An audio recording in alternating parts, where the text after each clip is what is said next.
Hi, it's Mick here from Infinity Innovations, and in this video I'm going to show you how to use the Octopus Charge feature when you're on Octopus Agile.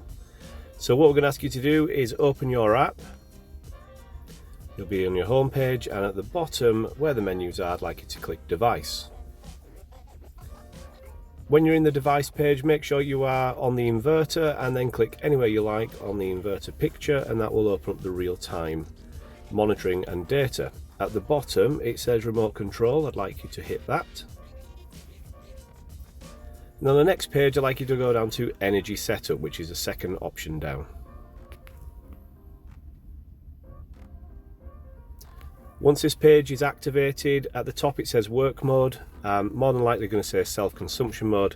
Simply click this and select user defined. Now you'll see your charge time periods. Just completely ignore these for now. Keep going down until you see Octopus Charge. Now, as we can see, this is not enabled, so simply go where the Octopus charging is and enable and press confirm. So now this has been activated, these periods will appear at the bottom, and we want to make sure that we are on setting according to points. So points here are every half an hour through midnight till 8 AM. The market prices will fluctuate every half an hour. They'll be going up and down. And then also from 12 o'clock midday till 7 PM, again, prices fluctuate and go up and down. What we're saying to the system is that through midnight till 8 AM, that I would like to have maybe 4 charge periods. And then through the afternoon, I'd like to top my batteries up a little bit through the afternoon, so maybe I'll just select 2 charge periods. What the system will automatically do now, based on your postcode, which is at the bottom there, this is our warehouse, that will now look at Octopus's data for the day.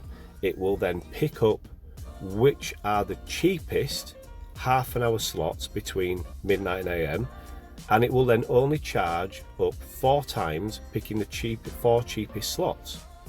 And the same for the afternoon. If we selected we only like 2 slot periods there to charge up our batteries, it will find the 2 cheapest.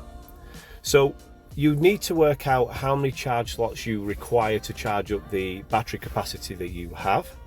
So you may not need 4, it may only need 2, it may need 6, but you can simply work out how much battery capacity do I have, how many charge slots every half an hour do I need to get that full, and then just select the number of charge periods. It is very important that the postcode is correct, because obviously with Octopus Agile, depending where you are in the UK, the prices are very different. So make sure you have the right postcode in there, and make sure you're happy with the number of charge periods that you have selected. And that is how you then activate your Octopus charging for Octopus Agile.